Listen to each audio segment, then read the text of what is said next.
Part 8 na nga tayo guys ng ating Boracay serye at ngayon ay papakita namin sa inyo kung saan kami nakakuha ng affordable water activities dito sa Boracay. Yan nga, day 2 pa rin tayo at pagkatapos namin mag-breakfast, mga around 12:30 na to ay nagsialisan na kami dahil ang meeting namin with our tour operator na magmi-meet kami sa labas ng hotel 1 o'clock in the afternoon. So yan, excited na talaga ang lahat at finally na-meet na namin ang the one, the only Mr. Michael Comendador. Ang swerte nga namin at napagbigyan kami ni Michael na ma-tour niya kami dahil alam niyo naman si Michael is all over TikTok. Everybody is recommending him.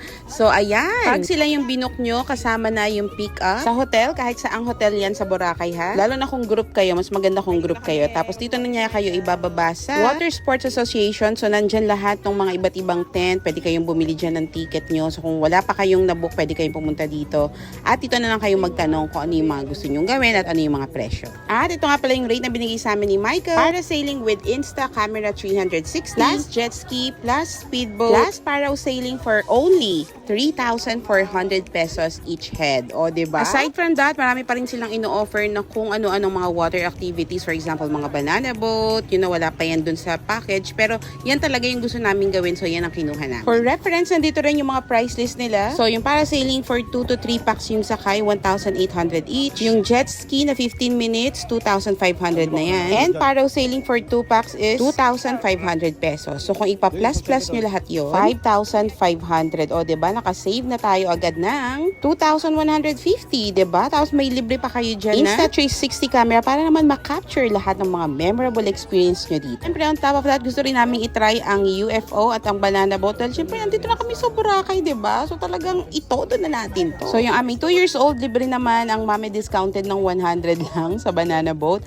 Ang total na aming binayaran dito ay 23,300 pesos. So yan, pag okay na lahat, decided na kayo kung anong mga sasakyan ninyo, mag-fill up lang kayo ng waiver, katulad ng mga pinirmahan namin kanina at yan, nagpaalam na kami kay Michael. At hinand over niya na kami kay Mai na siya namang mag-a-assist sa amin all throughout our activities for this afternoon. Wala kaming ginagawa dito kundi magtakutan.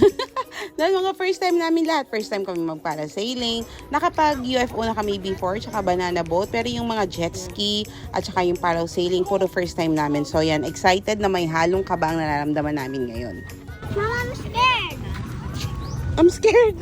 Scared na nga si Baby Choco kahit sa pagtungtong pa lang namin dito kasi medyo maalon-alon yan.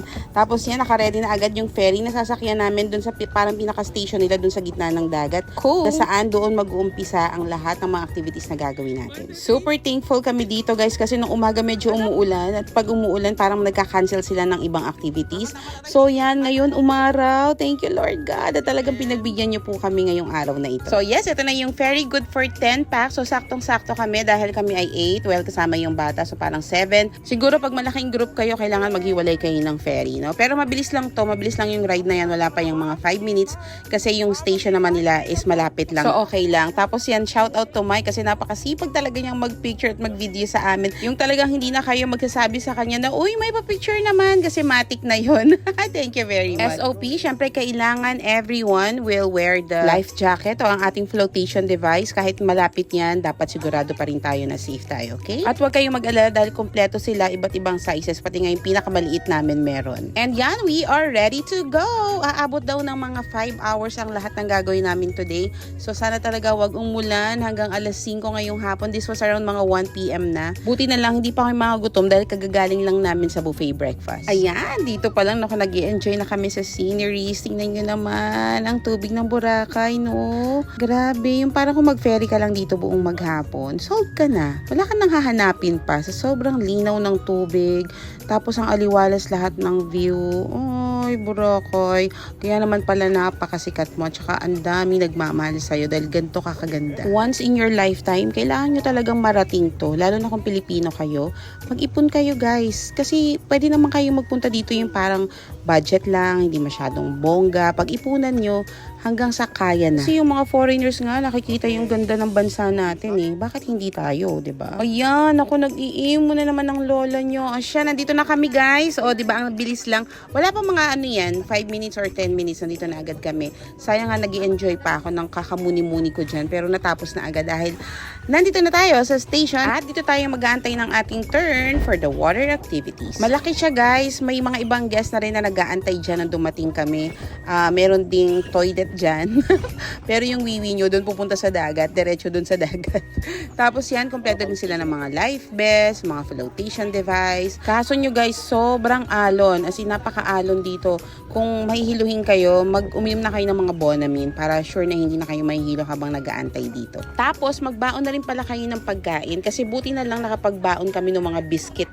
Kasi kung hindi, naku, abutin kami ng gutom dito. Wala pang 10 minutes, ay naku, ayan, tinawag na kami. Kami daw ang mauuna. Oh my gosh, guys, first time namin to.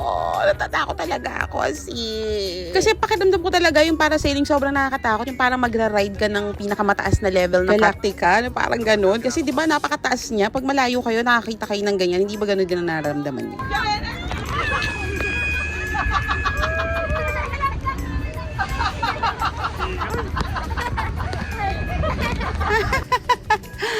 Takid. Hindi ka pa nakakaakyat, himatayin ka na. Pero yan guys, the moment talaga na iakyat niya kayong ganun, tapos nasa taas na kayo, ay grabe, sobrang chillax lang nitong ride na to. Talaga naman may isip niyo yung mga desisyon niyo sa buhay kung tama ba.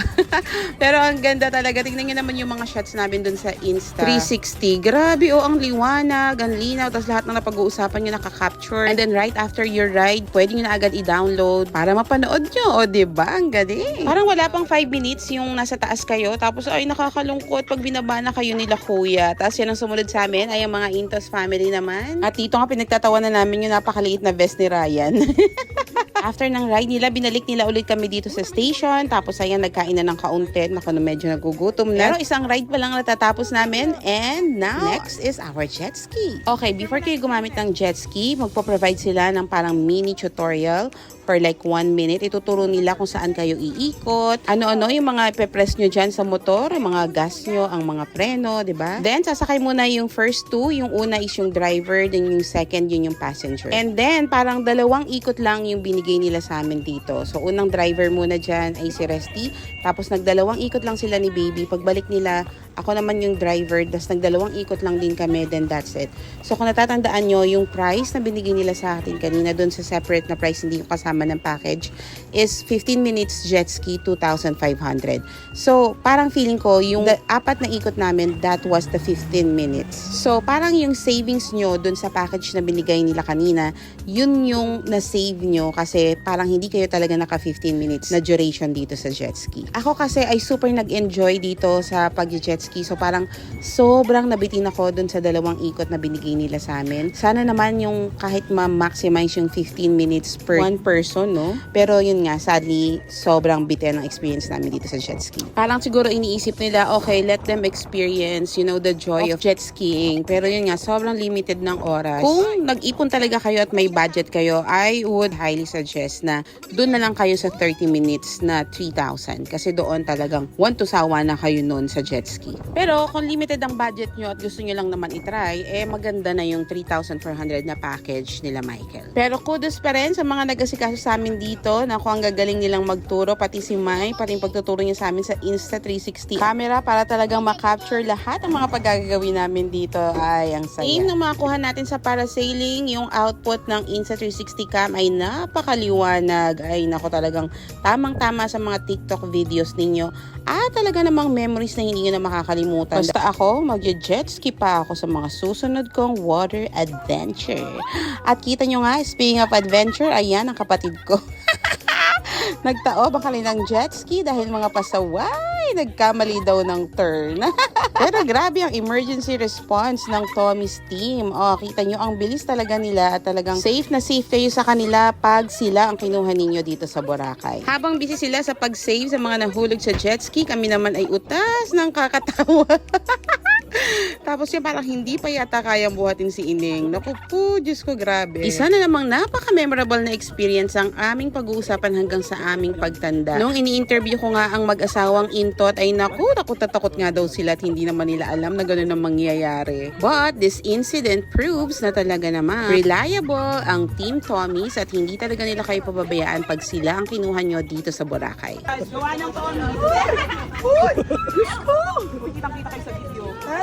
Kasi hindi siya umaandar. Pag pala tumataw tayo sa out of back. Pag hindi umaandar, out of back. Hindi, sabi ni Kuya, maliliit daw yung yung movement. Mas malakas yung side, yung nasa kabilang side kayo lahat. Kaba ko? Nakabidyo nga kuya? So parang mamatay na ako, inong nasa tubig na ako pero nakaangat na magawa nito. Alright. Yes! Ano mo, bakit mo kayo ng best mo? Hindi ka mapalutang. Luha talaga na tao dito. Kuya, sayang, saya. Thank you ha. O, diba? Second activity pa lang namin.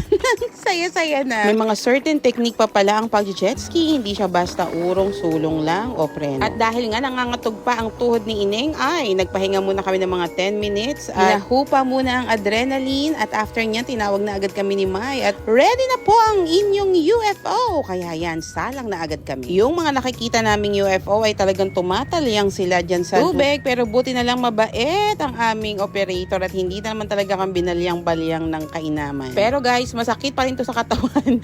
Nung gabi nga ay tulugan agad sila dahil ang sakit daw ng katawan nila. So yan, kung meron kayong mga iniindang mga sakit, ako wag na kayong mag-try ng UFO. Kasi ang pakiramdam ay para kayong duhat na may asin na kinakalog sa loob ng 2 plato. Pati ang tagal pa nito guys. Naku po, siguro para naka 10 minutes kami dito sa UFO ride kasi inikot pa niya kami sa lahat ng mga boundary. Tapos nadaanan pa nga namin yung keyhole doon malapit sa hotel namin at ang ganda ng picture namin doon. Makalipas ang pagmamasahe sa amin ng UFO, ayan naman ako hilong-hilo ang isang bata dito. Hindi, maharot ka sa UFO eh. O, yan. Tapos ayan na, naghihintay na si Mother sa aming turn at ang susunod naming ride ay ang banana boat na kasama ng aming senior citizen at ang 2 kids. Ayaw pa nga sumakay ni Mother doon at naku, sabi ko, ano ba yung ginagawa nyo dito sa Boracay? Sayang naman ang pinunta nyo dito, diba? Buti na nga lang din, comfortable na dito sa may station at nakatulog pa nga ang aming mga kids habang nag-aantay sa amin. Mga 4:30 na to ng hapon at talaga namang naku, mukhang nararamdaman na nila ang kanilang gutom kaya lahat ng baon namin ay aming nagkain. Nakatawid-tawid din kami sa gutom.